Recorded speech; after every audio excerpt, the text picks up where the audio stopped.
Hi, everybody. Good morning. My name is Monique. I am the Membership and Events Director for the Silicon Valley organization. Thanks so much for being here with us this morning.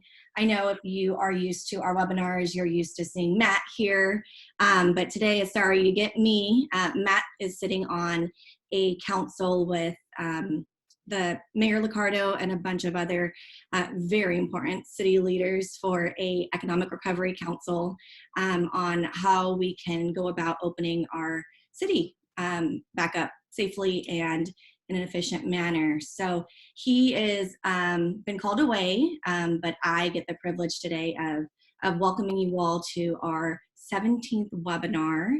At the SVO here, we have been so busy putting out resources and a bunch of programs and events and blog posts for you and your business to keep up to date with what's going on with COVID and how you guys can pivot. And we have about 34 registered and logged on today. So feel free to write your name and your company. And if you see someone on here you want to connect with, shoot them a private message or connect with me and I can do a soft intro for you guys. And also, speaking of networking, we are hosting our very first virtual networking event next Thursday on Zoom, using the Zoom breakout features. So on our website, you can find more information about that and register. So that'll be really fun. You can network from your couch, your kitchen table. So that'll be a really interesting one. Before I hand it off to Bruce, I want to thank our community builder members for their support, especially through all of what's been going on with COVID. Oops, sorry. So we have our Diamond, Sapphire, and Emerald community builder members. Thank you guys so much. And for all of our SVO members and to those who have also made monetary contributions to this morning's webinar. All right, Bruce, you there? I am. All Good right, morning. Hi there. Good morning, everybody. Good morning, Monique. So as a campus leader for the University of Phoenix here in Silicon Valley and the Bay Area, because we're operating in this virtual mode, I had a unique opportunity to have our lead faculty and industry expert on cyber and IT security host a panel of experts, and these folks are from different parts of the country right now, but with organizations that are here locally, and some of them are here locally, because while we're all working to stay safe in our home environment and in our work environments, it's very interesting. A couple of weeks ago, I Googled cybersecurity, and it was talking about triple the threat since COVID. And then recently, yesterday, I re-Googled it, and now it's quadruple the threat. So there has been a building challenge in the cyber world while we're all trying to stay home and be safe.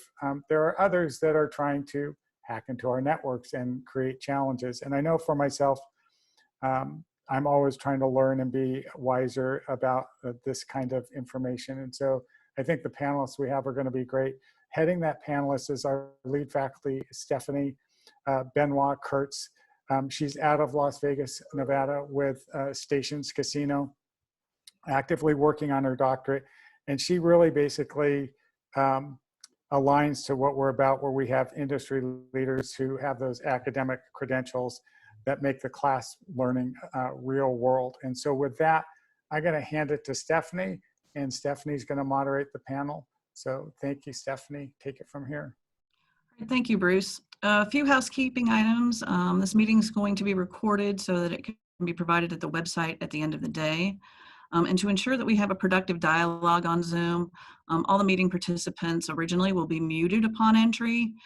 If you have questions, please write them in the chat box, and then towards the end of the presentation, we'll take questions and answers as part of this event.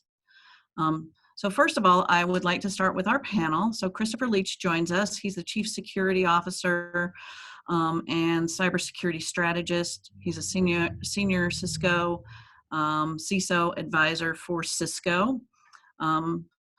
Cisco has recognized the need to build deep partnerships with community advisory programs. And so Chris brings his strategic skills and his experience as a cybersecurity expert, as a CISO, to efficiently help Cisco perform their role and understand unique and difficult challenges for security professionals. We also have Lucas Hahn. He's the Regional Vice President over the Mountain Region for Tanium. Lucas is a vice president that works with an organization that has about 6.5 billion endpoint security operations on their platform that allow customers to consolidate kind of that technology sprawl that builds up around patching, threat and vulnerability management. And so he's worked directly with customers that include Fortune 100, major banks, Department of Defense, and a variety of other different organizations, federal and state and local government.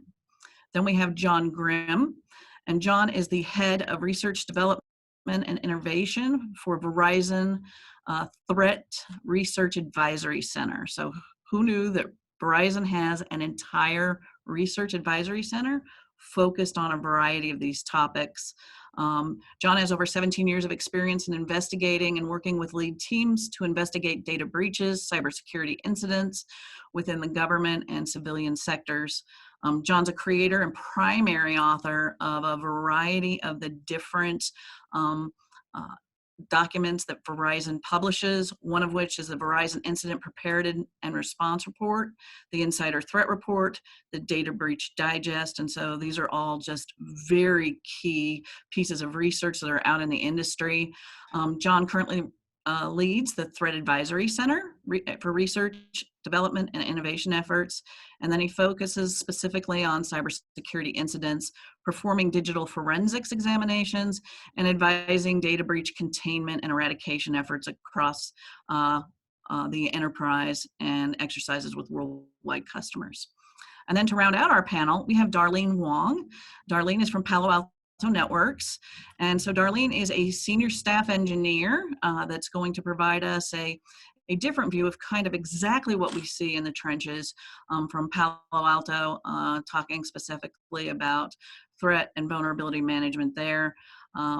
She's worked on a variety of different tools and industries around networking, mobile, social networking, gaming, and retail. So with that, let's go ahead and get started. Thank you all panelists for joining us. Let's go ahead and start with John and Lucas and Chris. So John, we'll start with you. Let's talk a little bit about the current state of the security landscape right now and some of the challenges that we're seeing associated with the escalation that Bruce made on the threat landscape. John, you're on mute. Thank you. Sorry about that. Good morning, good afternoon, and good evening, folks listening to this recording. So that's a very good question. We're very excited. The Data Breach Investigations Report literally just came out yesterday, where we cover the cyber threat landscape throughout it. And some of the key takeaways that we're seeing in terms of the cyber threat landscape is external threat actors are definitely up there in terms of the numbers. We're also seeing still the insider threat being an issue, at least from the standpoint of trusted access and privilege. But probably the three biggest things that we're seeing this year are errors, and the errors from the end user standpoint, as well as from the folks that are configuring cloud settings, for example. So errors number one. Also up there in the top is social engineering, taking advantage of the human element, the end users. And then the third piece is credentials, stealing those credentials and leveraging those credentials to gain access to the environment. So those three things are probably the biggest that we're seeing this year in the DBIR. Yeah, so Lucas, as we talk about that misconfiguration and vulnerability associated to that, what are you seeing in the landscape surrounding potentially that challenge that companies are facing? Yep. So I'm going to do all this through the lens of, we work with kind of Fortune 5, 1,000, 2,000 organizations, and that's where I spend my time. It applies, though, across all verticals and companies of size and scope. But to your question, Steph, that was all tough to manage and secure pre-COVID, right? Everybody walking out the four walls of their office with their laptops and desktops to recreate these home offices, right? And then connect to VPNs and get back into business as usual.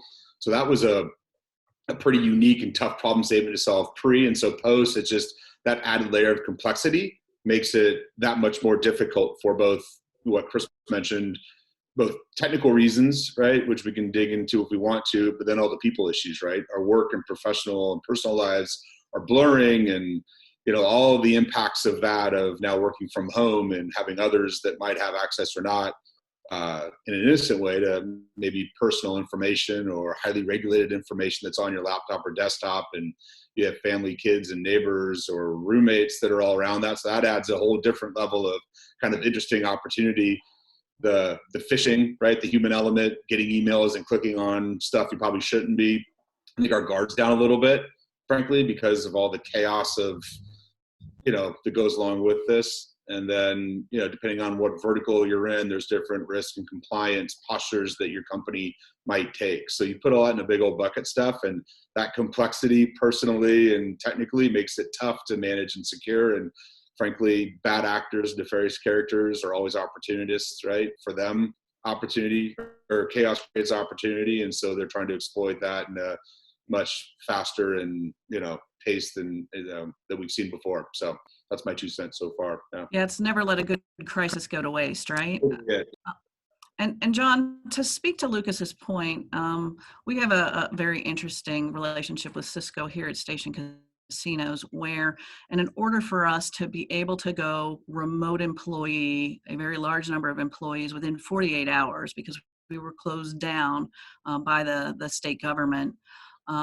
Cisco was a great partner in helping us provide WebEx and remote access to be able to get a virtual environment up for us. And so how have you seen that virtual environment scenario impact the security landscape? Yeah. Was that for Chris or? Yeah, that's for Chris. Okay. You said John. Oh, I'm sorry. I was like, wait a minute.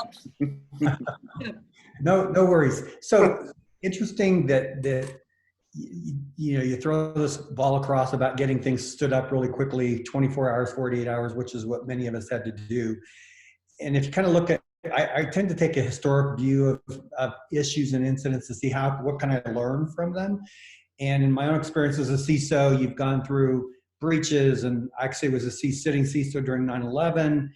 And the whole focus during any incident is continuity, get the business up and running.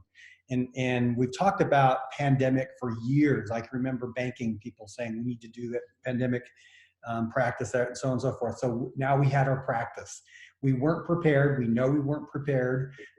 Get operations up and running now, and then we'll worry about security. And so and I would say this is similar in any incident. Get operations up and running, and then we go back through and cross T's and dot I's. What have we learned from that? I think we're building an infrastructure that needed to be in place probably 5, 6, 7, 8 years ago. We're now forced to do it. And we're now just going back and crossing those T's and dotting those I's with working on home systems. And the other panels have already mentioned, you got neighbors looking in windows, you've got a clean desktop policy that's different. So it's policy changing, technology changing, and it's all hitting us now. So I would just say that we have to take things one day at a time and figure out what are the most important crown jewels to protect and go that way, because we're never going to be perfect. Yeah, and I think that's a great point. I don't think any of us plan in our disaster recovery plan or business continuity plan to be shut down within a 48 to 72 hour time frame and move everybody remotely. And so I think you're absolutely right. A lot of us struggled in trying to figure out how we were going to do that, and then moved on to the situation of security does have to take that back seat. So Darlene, as we start to look at the most dangerous threats that you see in business today, what does that kind of look like in your environment that you see while working with your customers? Are you on mute, Darlene? Unmute. There you go. All right. Yeah. So I think other folks have already mentioned it, like the phishing kind of attacks, with a lot of people preying on people that are currently really vulnerable. People are really stressed out, and maybe are not as diligent about checking links that they may be clicking on that they're receiving in their emails. I know that I've personally received one recently that had the subject line of COVID-19 tutor help for young children and small business funding. So, I mean, I can imagine somebody with a small business who has young kids at home being really stressed out and, you know, just not even thinking like this, you know, just clicking on this right away. Like it sounds like something really, really great. So I think that's really a big concern, is all the phishing attempts that could be sending, you know, malicious links to malware and different viruses. Yeah, and the other thing I wanted to mention is there's also been a lot of privacy concerns about potential contact tracing apps that, you know, people have talked about how we can better protect ourselves with contact tracing apps, but then a lot of people maybe don't have the means to use these apps or are very concerned about their privacy and what kind of data these apps would collect and what the data would be used for. Absolutely. And as we look at some of these vulnerabilities and look specifically around the phishing, smishing, now they have voice over IP, so they call that vishing types of attacks that are occurring. One of the things that we're seeing is an acceleration in the credential theft area. So when you mouse over the top of that email address, for example, it's actually coming from a legitimate sender. And it's potentially coming from a sender that has you in their contact list. And attached to that is a payload. We've seen a varieties of those that have occurred. And so, Lucas, when we look at the most dangerous threat that your customers see, whether they're enterprise customers or SMB customers, you know, that small, medium-sized business, what exactly do you think is the most dangerous thing that your teams are working with the customers to deal with at this point? Yeah, it's tough to put like this is the most dangerous. But to answer it, it's a great question. A, B, I think it's, you know, data theft and personal record theft. And I think that what we're seeing right now is what everybody's talked about. Our guards are down a little bit, right? And we're still connected to potentially our company's network in some capacity and not doing maybe some of the, I'll put air quotes, the normal things that we might, our CISOs and our security and privacy teams have put in place that we're used to adhering by, right, to protect our intellectual property, our customers and clients and patient records. And again, our guard get down a little bit. And there's some technical reasons why that might be the case, but some of it's just human emotional, kind of like to what Darlene was just talking about. I'm clicking on stuff I shouldn't be, or I normally would never, but my work and, you know, personal life again are bleeding into this same kind of environment. And so we see with our clients a number of different kind of entry points of where they're getting hit. But one of the biggest is around, you know, having folks get access to sensitive data, patient records as an example, if you're in the healthcare space, and then watching the value of those in the black market. I was reading something from Experian where a patient record was, you know, 10x the value in the black market, right, as maybe credit card info as an example, right? But that's where the money's at, and they can hold you for ransom and all that kind of stuff. But just being hyper diligent, Steph, around protecting the critical IP and assets that are in our control, right? And then how do we do that effectively at home via, you know, people, process, and technology? But that's what I think the biggest, there's a lot of big, right? But that's the biggest, I think, threat that our folks face right now that's a little bit unique. And there's some technical reasons why that becomes tough to manage and secure those digital assets, whether they're, again, in your data center, in your corporate environment, or now at home. But, you know, technology aside, I think that human side of it, of, you know, listening to professionals like Chris and Steph and making sure that we're doing the things that we normally do when we weren't, you know, in our garage or our daughter's bedroom trying to, you know, do our normal day job. Does that make sense? No, absolutely, Lucas, it does. And you make a great point about the fact that there's a lot of different hardware in the mix. And Chris, so one of the things that's occurred as we rush to move all these people remote is now we have a combination of different types of hardware that weren't previously on our network that are now being utilized by our trusted users to be able to connect remotely. We're talking about personal laptops, BYOD, you know, bring your own device to our corporate network now. How do you think that that is seen as a threat in business today? So BYOD, if you think about its origins 5, 6, 7, 10 years ago, people put up the, no, we're not going to do BYOD. The CISO is always pulling back, and all of a sudden we're at a situation where, please, do you have a laptop at home you can use so you can get up and working? So that we've gone completely the opposite way with that, and it's always been really difficult for CISOs to think about control.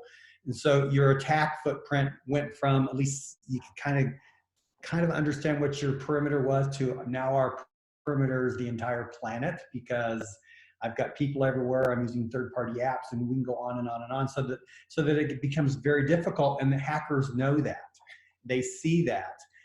But really, if you stand back and with like Verizon's report, Cisco gives information to that. We have our own reports that we do.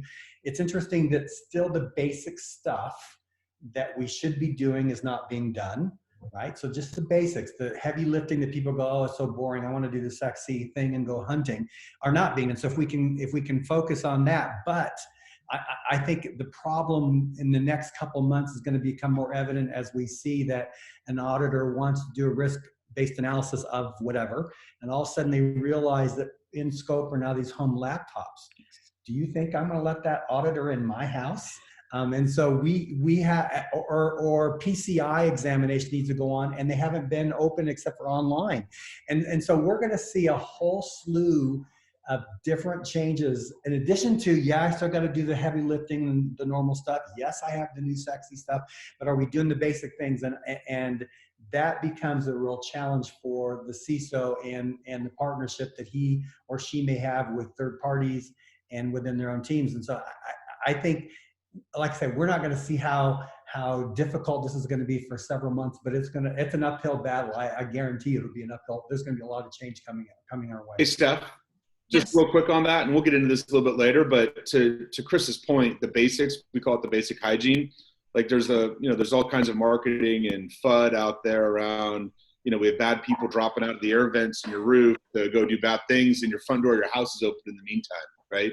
It's the basic blocking and tackling, and we'll talk about what that looks like. It is around making sure we've educated people on, not clicking on bad things, how they connect, are they using certain things while they do that, and then the basics around making sure your stuff's patched, like the basic stuff, right? Just closing vulnerabilities that we've all have known exist for years and years and years, but because of the complexity that we've all hinted on so far, it's been tough to perhaps get that to the level it, needs to be. So we get caught in some marketing buzz in our space pretty well, right? There's all kinds of folks with the new shiny penny, and we're going to solve it by doing this, this, and this. And again, I'll use we're worried about ninjas dropping out of the skylights and the front of your house is wide open. So I think if we start there, I think there's some practical things that we can all do regardless of kind of what lens we're starting this problem through, whether it be, Cisco or Palo or Verizon or Station or Tanium, right? That we could all just do the basics and kind of close off the basic holes that make us all a little bit more secure now that yeah, but basics is boring. Totally is. Yeah. And it doesn't get venture funding, right? It doesn't, you don't get to have DJs at your booth at RSA and all the stuff that goes along with it, right? I mean, but it's boring it's stuff. To your point, Chris, it's the hard work like everything else in life that needs to be done while no one else is looking, right? You can apply that, to all varieties of your life, right? But it's no different here. So that's my 2 cents. And so to me, it's kind of like keeping the lights on, right? So it's endpoint management, it's antivirus and keeping your antivirus up to date, and certainly patching and a variety of those other things. And we definitely will talk a little bit about recommendations on that here in a minute.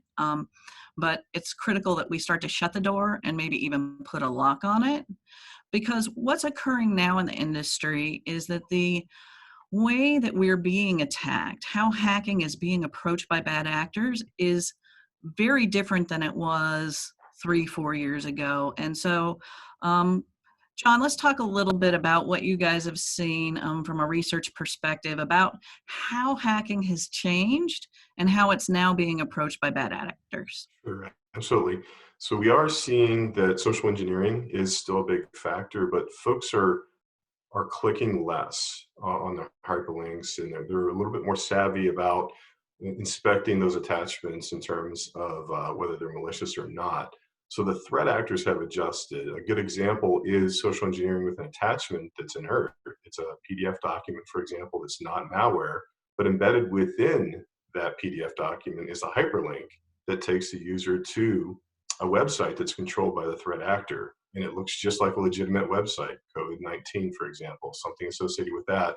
They enter their credentials. On the back end, the threat actors collect those credentials and try those credentials out later on to see if that same password, for example, is being used across multiple accounts by that user or similar passwords. So hacking has changed from that standpoint, where it's not just putting the Trojan dropper onto the machine via an attachment or hyperlink. It's actually putting an inert attachment with a hyperlink that's controlled to a website that's controlled by the threat actor. Credential harvesting is big. It's big out there. If you've got credentials, you can skip that social engineering phase eventually because you've got a cache of credentials that you can try out. So that's one of the things that we're seeing there in terms of how hacking has changed. Social engineering still works, but if you're getting those credentials, you can skip that step. Well, and that's a great point, that in credential theft in general, just about all of our social media accounts, our email accounts, whether it's Yahoo or Gmail or Google or any of the other email accounts, at some point those credentials have been revealed and are out on the dark web. And so using those passwords on your corporate accounts, maybe not the best strategy, because once they're on the dark web, those are exactly the places that some of the bad actors are gathering that information and then trying those passwords out on what are relatively standard logins that are attached to environments. So as we start to look a little bit about how certain threats are more common in different size markets, Darlene, kind of what are you seeing about potentially threats that are common in the small business market, and maybe as well as some of your larger enterprise customers? I think that what Lucas was just mentioning about the credential harvesting. There's a lot of so basically, as we build more and more AI and automation related solutions to defend ourselves against attacks, the bad actors are themselves using AI and automation to attack folks. So that's where with the credentials that they can do more sophisticated credential stuffing attacks all across the board. So that's one big thing where, so we talk about AI and automation helping us, but that can also be at the same time used against us. And that's a great point. With AI tools, we're starting to see a lot of automation where they can hit millions and millions of accounts or hundreds of accounts very quickly and hit them multiple times. So if your organization doesn't have a rule, for example, where your account locks out after 3 tries, they'll just keep banging on the door until they get in. And the interesting thing about when they get in to an environment, unless they decide to ransomware you, they can be in your environment for a number of weeks, a number of months, maybe even years. And so, Chris, let's talk a little bit about that as we talk about vulnerabilities that hit certain industries maybe harder than others. Are there particular industries right now? I know we had mentioned healthcare and maybe some financial services that are hit harder than others. Well, certainly, if you think about the motivation of a hacker, it's always about money most of the time. There are those who want to make a statement, but for the most part, what we're talking about here is this follow the money kind of thing. And it's interesting you bring up that question: is there one sector or size that's attacked more than another? I would probably say, we would probably think, well, healthcare and financial services companies are probably the highest hit, but I would argue that, and a lot of small businesses and manufacturing facilities say, we're really not a target, we're not going to be used. But in reality, when you look at the statistics, a lot of the small businesses and manufacturers who don't pay a lot of time, this end up becoming launching pads for other attacks. And so they really are impacted in that way. But I think doing those simple things, for example, we talked about the identity harvesting, and yesterday there was an article out where an individual in the Ukraine had been arrested for selling billions of identities. You think about billions just for a second. And I went to our research group and I said, what do you guys make of this? How do we have billions of identities sitting around that someone wants to buy? They said two things. One, they're recycled. In other words, these have been sold multiple times. But a CEO of a company is not going to read this and think, oh my gosh, we're still being attacked. But so we need to kind of work on that. But the second thing they said was that while those identities may be old, they'll take that billion record database, and from that they'll have all the passwords. From that password list, they can tell you which ones are the most used, and that builds other capabilities for other areas. So the fact that maybe I'm a small business and I have 35 employees and I think, well, I really don't need to worry about a lot of stuff because I'm not a target. Well, you are actually helping the bad guys do even more. So we come back to, what are the basics? I'm going to always hammer on the basics because it's not fun to do. It's like, do I really got to clean the garage this week? Come on, don't make me do this. Yes, you got to do the basics, because if we're not going to take care of those basics, we're going to have billions of identities still kind of floating around on the internet. And it's interesting that someone would want to buy an identity that's been sold several times.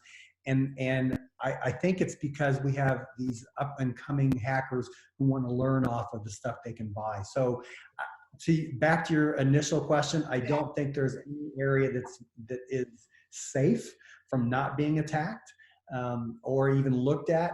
I think the more risk is to say, well, I'm really not a target. And that's where I think the biggest risk is, because we're all targets. Well, and the interesting thing about that is we start to look at different industries, whether it's enterprise or SMB. The challenge with SMB is they potentially, in a small or medium-sized business, don't have the really deep bench of cyber professionals and IT professionals in their organization to fight these things off or to guard against these things.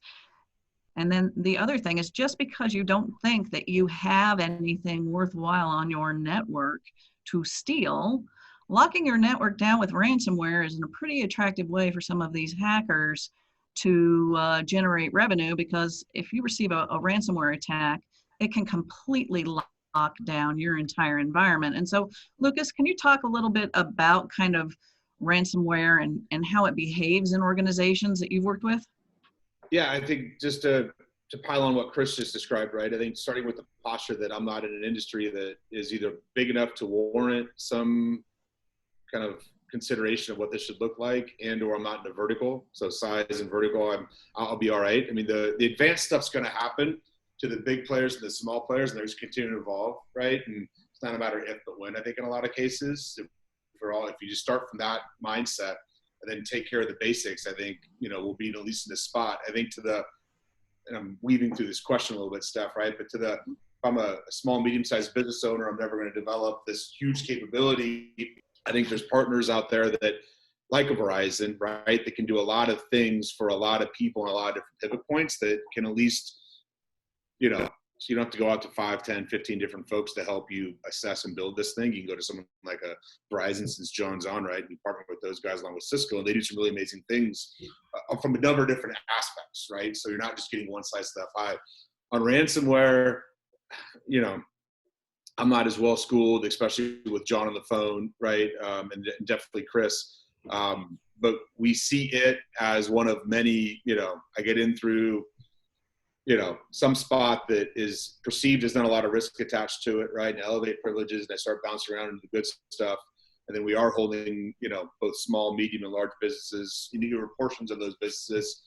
It slows them down to a screeching halt. Now all of a sudden we're negotiating over thousands or $10,000 or $100,000 to get either my data back or my site back up. So we see it as one as many.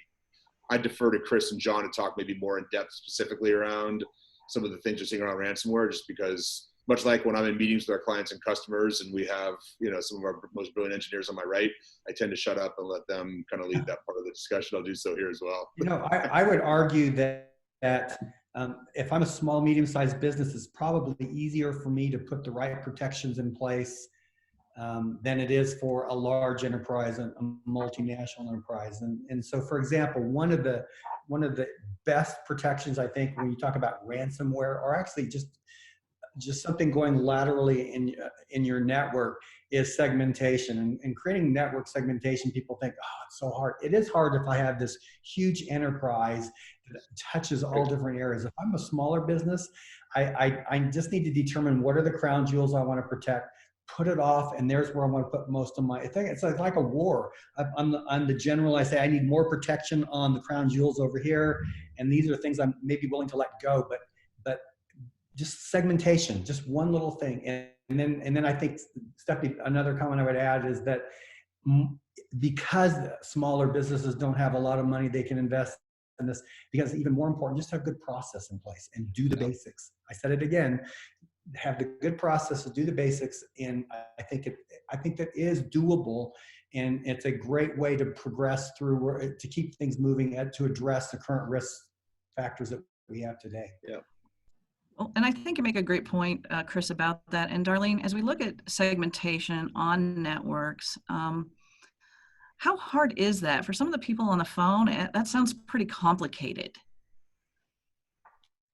I guess, again, I don't have a different perspective than what Chris has mentioned, just that it's easier for small businesses to get started with that and to set that up than for larger enterprises with more complex networks, maybe more across different geographical areas even. Whereas if a smaller business is just in one space, it's easier to do the network segmentation. Yeah. Very good. And then, John, as we talk about protecting diamonds versus dirt, right, against our friends who really want those diamonds and really want to take that information and sell it and use it to move laterally across your network, what are you seeing in the industries around, ransomware versus the viruses and with ransomware, have you seen just a huge explosion in that? Kind of where has that been over the last, I'd say, 6 to 12 months? It's definitely here. It's been here for a number of years. It's still a very popular way of making money for the threat actors. It works. What they see here in terms of the smaller businesses is systems are unpatched, operating systems and applications. So they take advantage of that. They also take advantage of the human element, sneaking their malware in through the end user via phishing, for example. So it's the end user clicking. It's the unpatched systems. It's not having backups that are readily available or effective. That's hurting organizations. And then if all of that fails, not having a response plan to deal with the ransom situation. So if everything has come down to your files being encrypted and you cannot access those files, you need to come up with a game plan. Are you going to just do without that data? Do you have enough from your backups to continue on and do without whatever can't be restored? Or are you going to entertain the thought of paying the ransom? And paying the ransom is certainly an option, but there's no guarantees there. There's potential that you go to the website to go ahead and pay, and the website's been taken down. Maybe the threat actor's taken it down, or maybe law enforcement's taken it down. So that may not be an option. Or you've paid and the key doesn't work anymore. So, as I walk through the scenario, it gets less and less advantageous to the victim organization. So the best thing to do is have a good defense, educate your users, patch your systems, have your backups, segment, and then the list goes on and on. But those basics, if you cover those basics, move your fruit higher up on the tree, the less chance you are of running the risk of being a victim of ransomware. Well, and that's an interesting point. As you look at kind of how small businesses and this ransomware thing occurs, the other piece is even if you pay the ransom, it doesn't mean that they're out of your network. And so you might have paid the ransom and regained what you thought were, your diamonds versus your dirt, and those guys are still there, and they ransom you again. It's like a reoccurring revenue stream that just keeps giving, right? There's actually 2 points to that. So they could still be there, or the threat actors talk amongst themselves. And if you've been a victim once, they're going to know that you're potentially going to be a victim a second time. So if you've been hit, you want to make sure you put those defenses in place so that you don't get hit the second time later on down the line. So. Well, and the second point that you brought up is really around education. So Chris, this question's kind of, we'll start with you, is does threat education really make an impact in reducing the threat to organizations? Absolutely. I undeniably, I say absolutely. It's interesting. Cisco runs its own internal awareness training, and I clicked on one that was a phishing email attempt, and you're kind of embarrassed when you do. And it was all about payroll. They tend to be, they are getting good at testing the waters. And I've been watching the chat panel, and there was somebody else who had their HR department, the same thing. So the more we teach and train and have people question and turn everybody into a bunch of cynics like we all are, security professionals, it's going to be a risk. And so, when I said network segmentation is one of the things we need to do because it's simple, I think awareness training needs to be simpler. And many times when I've seen awareness training, you put the yawn out and go, here it comes again. But if you can make it, think about those phishing emails that you and I get are very specific to you. Mm-hmm. So they know what button to push, or just, I know it's sent out a whole bunch, but they get to a very personal level. And I always argue that security training needs to be the same way. What I mean by that is, one, it needs to be specific to you so that you can use that training at home immediately. Teach something that you can go home and use. It reinforces it. Of course, we're all home now, but reinforce it so that when they come back to the office type environment, that they think about that, number one. Number two, it needs to be more often than once a year. So you got to break this long, hour-long awareness training that we're yawning and break it up. Yes. Repeat these things. And then the third thing I would add to that is it needs to be fun. We got to put fun back in security somehow. Let's make the training a little bit fun. So joke with ourselves. And that's why I'm not afraid to say, I did click on that email. Oh my gosh, I caused, this vulnerability to come in with Cisco. So that would be my comment back. I think there are positive steps that can be done. Well, and we certainly know that Lucas's organization at least practices really good email scanning, since they've had me on the blacklist for some time, and Lucas hasn't been getting my emails for the last 2 weeks. But Lucas, when we talk about the whole idea of kind of that threat education, you've got the end user education piece, but then you also have the technical resource education. And so what does that look like as a provider of threat tools and doing education for technical people? Yep. So we've hit the end users pretty hard, and I agree with everything that Chris said, right? And it applies personally and professionally, right? I mean, because those worlds are blended together.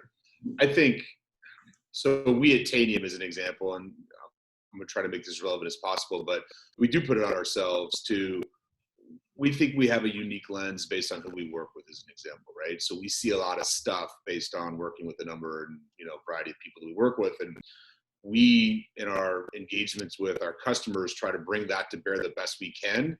And I know Verizon well, I know Cisco well, I know Palo well, they do the same things, but we take it upon ourselves to constantly, how do we bring that experience to bear, right? And deliver that in a meaningful way on a weekly basis, frankly, interactions. Hey, we're seeing this, have you thought of that? Build very robust community pages where we share that kind of intel and not just hoard it to ourselves, right? It sounds crazy and it sounds pretty basic, like why isn't everybody doing that? But I think how we break that down a little bit and how we think about at least our client engagements and how can we accelerate the pace and rate that they get. Hey, we're seeing this across X, Y, and Z customers and clients. We anonymize it, right? So we don't, share, stuff we shouldn't. But at the same time, we're seeing a ton of this. Have you guys thought of this? And if not, why? And let's engage in a meaningful way.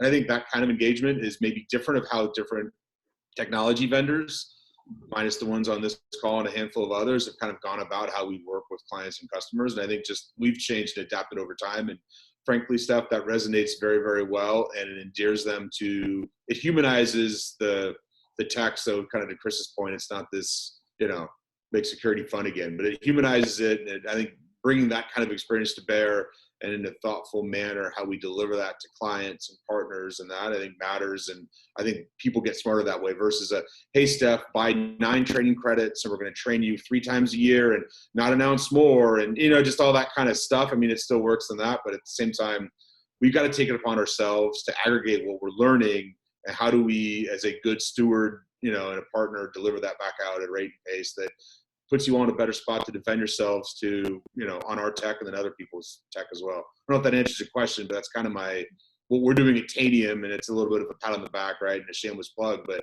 I know the guys and gals on the phone are doing the same. And I think I started my career at IBM 20 years back, and how we engage with clients and customers over time stuff has changed. And I think this is much like the threat landscape's changing. Nefarious bad actors are changing their passwords or changing their approaches to finding their way in. I think vendors and technology and service providers need to do the same, and I think that's how we're seeing it, and it's resonating pretty well. Does that answer that, or did I butcher Absolutely. So I think you're absolutely right. The role of the partners has changed, and the role of the customer has changed. Yeah. You make a great point surrounding partnerships, user groups, different types of avenues for the customers, those of us that are customers, to stay informed, to get involved and network with other industries and or same industries through our partners, through our strategic technology partners, to find out what exactly is going on, where do we need to be concerned, and then leverage that into education of how do we protect our organization's information effectively. So let's kind of wrap up with one more question here, and we'll start with Darlene. What's your advice for companies that are concerned about their current security environments? Darlene, you're on mute. Sorry about that. Yeah, so I think we've already hit on this, my advice, which is to just build a culture of cybersecurity awareness throughout the organization. I know Chris talks about it as referring to it as the basics, but it's basics for everybody, not just for the CISO, not just for people in threat research, but it's for everybody in the entire company. I think with COVID-19 has shown us that we as a community, we've all learned to wear masks, wash our hands, use hand sanitizer. We've shown that we're capable of learning to change our behavior. And the same thing can apply to, better password security, using password protection for your Zoom meetings, basic things like locking your screen and then on up to using the VPN, multi-factor authentication, and network segmentation. You go from there, but it starts with the basics, as Chris has mentioned several times. Yeah, I think that's where people should start. Yeah. So, John, how about you? What would you give that one nugget of advice to a, say, SMB or enterprise organization about what they could do to improve their security environment? Sure. So take a step back, look at your data, define what is sensitive and what's not. Then look at your systems, define what assets are critical based on the data or the function, and take another step back and look at those systems and how they interconnect in your network, okay, and see that you have coverage there for monitoring and alerting. And then take another step back and see who actually needs access to that data, to those critical assets, and to the network in general, especially if they're coming into the network from a remote location. So take a layered approach or a shelled approach and see where your gaps are. And then, as the theme's been today, start covering those basics. Cover the basics and then worry about being excellent. Yeah, and Chris, when we talk about covering those basics, we talked about endpoint security a little bit. Can you hum a few bars just on kind of what those quick 2 or 3 points would be on covering those basics? So first and foremost, have we as an organization, have we identified what we consider the crown jewels to be, the diamonds as you call them? I think if you ask a lot of security professionals in their companies, and if you're in a bank, you're going to say the money. And I would guarantee you that's not the right answer, and most CEOs of the bank would say it's not the money. But have you identified that? So, and that's really kind of back to what John was talking about when you do a basic assessment. So you start there. You say, okay, this is what I need to protect.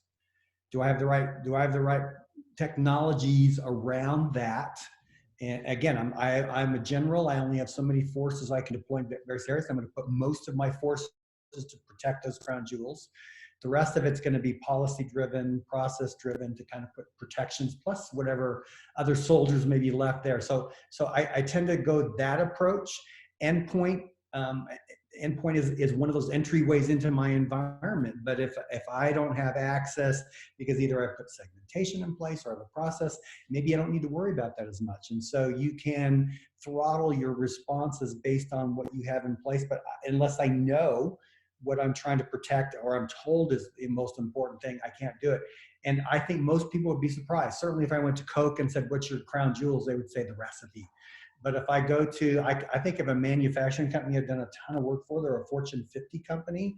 And I asked that question of the CIO and it blew me away because he didn't say it was our intellectual property. It wasn't those patents. He said it was their customer list. Because that was what they felt they didn't want anybody else to have. But again, at least they had a plan. So all I'm saying is every business should start there and then deploy their assets, their soldiers, as I call them, where they need to be. You know, and that data classification piece is just so critical. You do have to know exactly what's important to your organization and what would cost you significant loss if your competitors got it or if it was for sale on the web. And so with that, Bruce, and are you monitoring the questions? Let's go ahead and answer a few questions that came out of the room. Hey, Steph, this is Mo. I can ask a question from my friend Jeff from United. What hard messages should we be communicating to our staff about this at the moment without scaring them, just aside from the basic standard hygiene of stay vigilant? You know, John, let's give you that one. Yeah, in terms of the COVID-19 situation, I think overall. Let me, there's one thing that I wanted to mention too with the COVID-19 and telecommuting is don't forget about the analog world. So if you have employees working from home, we talked about two-factor authentication, encryption, and whatnot as they're communicating within into the enterprise environment from their remote workstation. But don't forget about shredding hard copies of notes or anything like that. If you're having sensitive conversations on the phone, make sure you're in an office space where there's some privacy, and don't forget about the Alexas and Siris listening in on your conversation. So those kind of things are some of the out of the box things that you need to consider given the dynamic change that we're currently in. Wait, Alexa's listening to me at all times? What are you? Possibly. Shenanigan. Yeah, wait until it orders stuff for you from Amazon when you start talking about firewalls and routers. Let's see, one from Drew.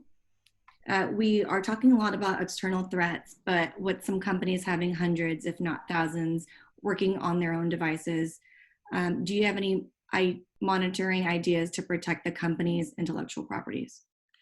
Yeah, and so insider threats are also a really big challenge in a time of flux where organizations are potentially doing workforce reductions. We're definitely seeing an increase in the amount of data that people are trying to take with them as they walk out the door.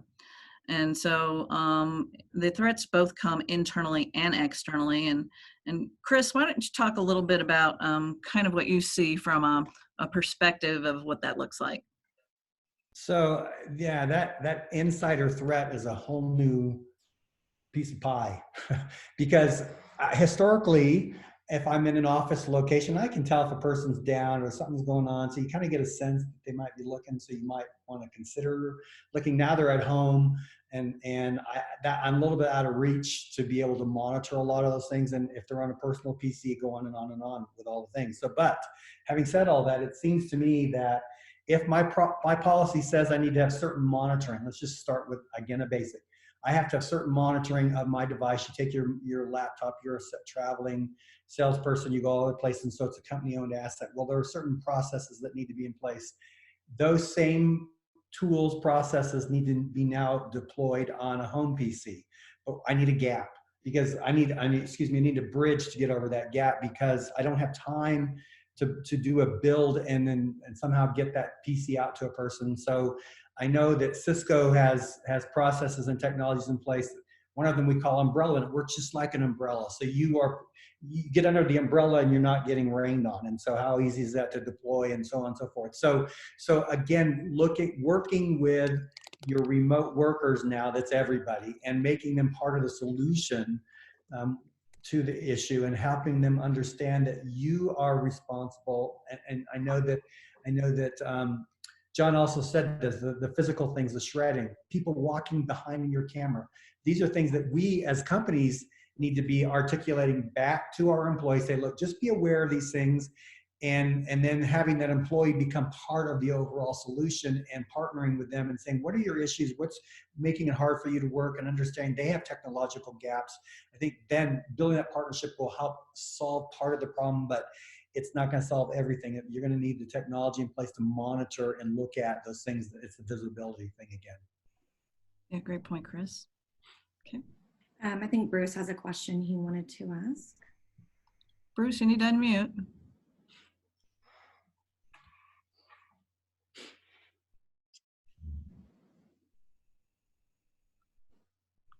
Bruce, you're still muted. Yep, I know. I'm sorry. I apologize. Had No a hard time finding the right button. Hey, so, you know, with many organizations, they're very distributed, and you have field resources, sales folks, service folks. You know, it isn't unusual that they're on the road and they need to do a quick home office via Starbucks on the Wi-Fi. So what do you know, how do you coach that team member? And is that something that you tell them, hey, don't be on really open, broad Wi-Fi kind of environments, because you're really creating threats for us, or potentially challenging situation. So Lucas, why don't you jump in on that one a little bit? Yeah. You have a pretty large sales force that's out there. What recommendations do you give your remote workers about jumping onto public and free Wi-Fi? Yep. So I'll say it, and then we could have, either Darlene or Chris jump in from kind of the network piece of this equation. But we view the endpoint, right? So laptop, desktop, virtual thing. And we're always talking about how do we manage and secure that remote asset. So, the variety of verticals we serve, I mean, those could include point of sale systems, but it's out in the universe, not inside of a data center or a corporate. So we have technology, not to make an advertisement, but helps manage and secure those things even when they're not on the corporate network and you're working from a Starbucks on a Wi-Fi, right? So we can still understand, where that asset's at, who's running it, what applications, and all the normal things, and even go update that thing while it's out there. So there's technology, Bruce, out there to kind of keep that asset under control and have it being managed and secured, even when it's, off network, right? And at a Starbucks. Now, connecting to an unsecured Wi-Fi network at your local coffee shop, maybe, John or Chris jump in, right? There's, different, different things to think about there, but we don't discourage it. In fact, it's a fact of life, kind of what Chris said. That's how we work, and that's how we get work done. And so it's what's going to happen. Now it's a matter of do we have policy of how we're going to manage and secure that thing as if it's on the corporate network. But maybe John or Chris, you could jump in on the, what that means from connecting to a unsecured Wi-Fi from Starbucks. I guess I would say that rather than try to enforce or not, in this case, not allow Starbucks connectivity or airport connectivity, we need to govern as opposed to control. Back to the whole point that Lucas has made. It's a fact of life. We're not going to be able to control that person who's remote. Maybe they're in some corner of Africa on a I don't know where they are, but you're not going to control it. So govern it. So then you start saying, okay, well, what's my risk? The risk is that point between the fact when I boot up my PC, connect to that external network. So from that point until I get my VPN client up and running and then get that installed, I have a little bit of a window. So, okay, there's my risk. How do I address that piece of the risk? And again, there are tools and technologies, Tanium, Cisco, others have technologies that take that window between when I've connected to that network to when I've fired up my VPN, they take that and can minimize even more of that risk. So it doesn't seem as bad when you take it in pieces like that. And that's what I would tell people. Let's show how you can take these pieces apart and then put process and procedure in place to address it.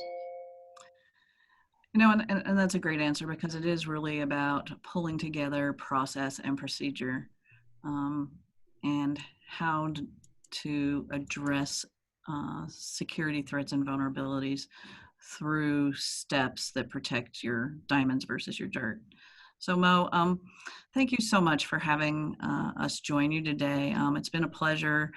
Certainly our guests, thank you so much for offering to be part of this. I think it's just an amazing time that we're in right now. And certainly, although events like this don't necessarily change your outlook of the threat landscape, certainly can inform organizations about steps that they should think about, and kind of what they should be looking at internally with their organization about their data and how it's protected. Yeah, thanks, Steph, and thank you, Chris, Lucas, John, Darlene, Bruce, and Dr. Steve. Thanks so much for being super engaged members. I just want to read a funny comment from one of our members, Duleep Pillai from Veltec Networks. He put, "Cybersecurity is like deodorant. The one who claims that they don't need it are the ones who need it the most." So true. Perfect way to land this thing. Well said. Yeah. Well, thank you guys. Thank you all so much. And thanks to everyone who tuned in this morning. I will put the recording on our website and continue to stay safe and see you all soon. Thanks, guys. Thank you. Thank you. Thank you. Thanks, everyone.